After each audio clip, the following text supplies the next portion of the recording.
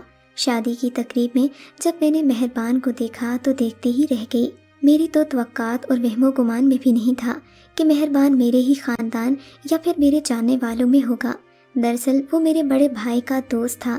بھائی نے اس کے بارے میں ذکر تو کبھی نہیں کیا تھا، مگر آج بھائی کے ساتھ اسے خوشگپیوں میں مصروف دیکھا تو سمجھ گئی کہ وہ میرے بھائی ہی کا دوست تھا۔ یہ دیکھ کر مجھے تھوڑا اطمینان ہوا کہ اب مہربان کچھ نہیں کر سکتا، کیونکہ بیچ میں بھائی کی دوستی اس کے قدم روک دے گی۔ وہ مجھے نقصان پہنچانا بھی چاہے گا تو کچھ نہیں کر پائے گا۔ آج میری سمجھ میں آ رہا تھا کہ مہربان نے میرا نمبر کہاں سے لیا تھا۔ بھائی کے فون سے نمبر لینا کوئی مشکل بات نہ تھی۔ مہربان کی آنکھیں تو کچھ اور کہہ رہی تھیں، ان میں انتقام کی وہ آگ تھی جس کی حدت میں ابھی سے محسوس کر رہی تھی۔ میرے ہر لمحے نے مجھے خوف میں مبتلا کر دیا تھا۔ مجھے لگ رہا تھا کہ شادی میں ہی کوئی ہنگامہ ہو جائے گا، مگر توقعات کے برخلاف میرا نکاح بخیر و عافیت ہو گیا۔ قبول و ایجاب کے 3 لفظ بول کر میں نے خود کو بہت ہلکا پھلکا محسوس کیا۔ مہربان نے کچھ کرنا بھی ہوتا تو میری شادی کے وقت کرتا، تاکہ میری شادی روک کر مجھے محلے بھر میں بدنام کر سکے، مگر اس نے ایسا کچھ بھی نہیں کیا۔ میں دل ہی دل میں اس کے ظرف کو داد دینے لگی۔ اب میں بے حد مطمئن تھی۔ شادی کی رسومات سے فارغ ہو کر مجھے دانیال کے کمرے میں پہنچا دیا گیا۔ میں عروسی لباس میں اس کے آنے کا انتظار کر رہی تھی۔ میرے خیالوں میں دانیال کا ہنستا مسکراتا ہوا چہرہ تھا۔ وہ بھی دوستوں سے جلد ہی جان چھڑا کر کمرے میں آ گیا، جہاں میں آنکھوں میں ہزاروں خواب سجائے دانیال کی منتظر تھی۔ دانیال کمرے میں داخل ہوا ہی تھا کہ اس کے موبائل کی گھنٹی بجنے لگی۔ انہوں نے جیب میں ہاتھ ڈالا اور فون تیزی سے کاٹ دیا۔ وہ میرے پاس آ کر بیٹھ گئے۔ دنیا میں محبت کا خوبصورت ترین اظہار دانیال نے اس رات کیا تھا۔ انہوں نے میری اس قدر تعریف کی کہ میں خود کو ہواؤں میں اڑتا محسوس کرنے لگی۔ ابھی ہم باتیں کر ہی رہے تھے کہ تھوڑی دیر میں دانیال کا موبائل پھر بجنے لگا۔ میں نے ان کے چہرے پر دیکھا جہاں ناگواری کے تاثرات تھے۔ اب مجھے شک ہونے لگا کہ نہ جانے کس کی کال ہے، کہیں دانیال کا شادی سے پہلے کسی سے چکر تو نہیں تھا۔ بالآخر دانیال نے تنگ آ کر کال اٹینڈ ہی کر لی۔ فون سنتے ہی ان کے چہرے کا رنگ بدلنے لگا، وہ غصے سے لال پیلے ہو گئے۔ فون کرنے والے کو انہوں نے کچھ بھی نہ کہا اور فٹ سے فون بند کر دیا۔ مجھے گھورتے ہوئے بولے، اپنا دوپٹہ اتارو۔ میں حیرت زدہ سی ان کا منہ دیکھ رہی تھی۔ کیا ہوا ہے دانیال، آپ ایسے کیوں بات کر رہے ہیں؟ انہوں نے کچھ نہ کہا اور اٹھ کر کھڑے ہو گئے۔ میرے چہرے کو ہاتھوں کے پنجرے میں یوں قید کیا کہ میں درد سے بلبلا اٹھی۔ میری سمجھ میں نہ آیا کہ آخر دانیال کو ہو کیا گیا ہے۔ تھوڑی دیر کے بعد وہ مجھے رون کر غصے سے بھناتے ہوئے کمرے سے نکل گئے۔ میں روتی ہی رہ گئی۔ دانیال کا فون بھی کمرے میں ہی رہ گیا تھا، جو ان کے جاتے ہی فوراً بج اٹھا۔ میں نے فون اٹھایا، میرے کان میں وہ منحوس آواز پڑی جو میں کافی عرصے سے سننا بند کر چکی تھی۔ یہ مہربان علی کی آواز تھی۔ وہ کہہ رہا تھا، دیکھ لیا تم نے، جو میں نے کہا وہ سچ ہوا، تمہاری بیوی انتہائی بدچلن عورت ہے۔ میں نے یہ سنا تو میری آنکھوں میں آنسو آ گئے۔ دل چاہا مہربان علی کو گریبان سے پکڑوں اور پوچھوں، میں نے کیا بے حیائی کی تھی سوائے چند محبت بھری باتوں کے؟ میں نے تم پر ایسا کیا لٹا دیا کہ تم میری بے حیائی کے قائل ہو گئے؟ میں نے فون بند کر دیا اور اس کے بعد میرے شوہر کے اور میرے بیچ میں سرمہری کی ایک ایسی دیوار قائم ہو گئی جسے میں چاہ کر بھی گرا نہ سکی۔ میری محبت بھی میرے شوہر کی سرمہری کو کم نہ کر سکی۔ میں دن رات روتی رہتی تھی، اللہ سے دعائیں مانگتی، سجدے میں پڑی اپنے گناہوں کی معافی مانگتی، مگر میرے شوہر میری سب باتوں کو ڈرامے بازی کہتے۔ ان کے لہجے میں وہ طنز ہوتا کہ میں بے بسی سے انہیں دیکھتی ہی رہ جاتی تھی۔ بالآخر قدرت کو مجھ پر رحم آ ہی گیا۔ ایک دن دل کا بوجھ ہلکا کرنے کی خاطر میں اپنی کزن سائرہ کے پاس گئی۔ سائرہ یوں تو سیدھی سادی لگتی تھی، مگر وہ میری ہر بات غور سے سنتی تھی۔ میں اسے اکثر شکی کہہ کر اس کا مذاق اڑاتی تھی، مگر وہ ہر چیز کو ایک انوکھے پہلو سے دیکھتی تھی جو اکثر میں نظر انداز کر دیتی۔ اس نے شادی سے لے کر میری ہر بات کو غور سے سنا، پھر اپنی بڑی بڑی آنکھیں چھوٹی کرتے ہوئے بولی، تمہیں پتہ ہے مجھے اس کہانی کا سرا مل گیا ہے، چلو اٹھو ابھی چلتے ہیں۔ میں اس سے پوچھتی رہ گئی مگر وہ کچھ نہ بولی۔ وہ مجھے مین روڈ پر لے کر آئی۔ ہم رکشے میں بیٹھ کر اسی پلازے میں چلے گئے جہاں سے میں نے اور دانیال نے شادی کی شاپنگ کی تھی۔ سائرہ سیکیورٹی کے عملے سے ملی، انہیں اس معاملے کی حساسیت سے آگاہ کیا۔ وہ لوگ بھی اپنے گاہکوں کے اعتماد کا خیال رکھتے تھے۔ انہوں نے ہماری منت پر ہمیں اس دن کی CCTV فوٹیج دیکھنے کی اجازت دے دی جو ٹرائی روم کے باہر کی بنی ہوئی تھی۔ ٹرائی روم کی ویڈیو سے معلوم ہوا کہ میرے ٹرائی روم میں جانے کے بعد مہربان نے اپنے لمبے قد کا فائدہ اٹھاتے ہوئے دروازے کے اوپر سے کمرے کے اندر جھانکا تھا۔ اس کی بری نیت اس کے اس فعل سے پتہ چل رہی تھی کہ وہ میری کوئی کمزوری جاننا چاہ رہا تھا جسے بہانہ بنا کر وہ مجھے بلیک میل کر سکے یا میری زندگی برباد کر سکے۔ میں نے اس وقت خدا کا شکر ادا کیا کہ میں نے اس خبیث شخص کو اپنی کسی اور کمزوری کے بارے میں نہیں بتایا، ورنہ وہ نہ جانے میرا کیا حشر کرتا۔ سائمہ نے عملے سے درخواست کی کہ ہمیں اس ویڈیو کی ایک کاپی دے دی جائے۔ عملے نے تعاون کرتے ہوئے ویڈیو کی کاپی ایک USB میں ڈال کر ہمیں دے دی۔ جب یہ سارا معاملہ میرے شوہر کے سامنے لایا گیا، انہیں میری پاکیزگی کا یقین ہوا۔ وہ اپنے رویے پر کافی شرمندہ ہوئے، مگر میں جانتی تھی کہ اپنی جگہ وہ بھی بے قصور تھے۔ خدا کا شکر ہے انہوں نے کسی جذباتی لمحے میں کوئی ایسا فیصلہ نہیں کیا جس پر ہمیں بعد میں پچھتانا پڑتا۔ آج بھی میں اپنے شوہر کے ظرف کو داد دیتی ہوں کہ انہوں نے بلا تحقیق مجھ پر ایک الزام تک نہیں لگایا۔ اپنی بہنوں سے یہی کہوں گی کہ موبائل فون کے استعمال میں احتیاط برتیں، اور اگر آپ دکانوں میں موجود ٹرائی روم استعمال بھی کرتی ہیں تو کوشش کریں کہ بجلی بند کر کے استعمال کریں تاکہ خدا نخواستہ کوئی آپ کو دیکھ نہ لے یا آپ کی ویڈیو نہ بنا لے۔ بعد میں ایسی چیزیں آپ کے لیے مسئلے کا باعث بن سکتی ہیں۔ اللہ سب بہنوں کی عزت محفوظ رکھے، آمین۔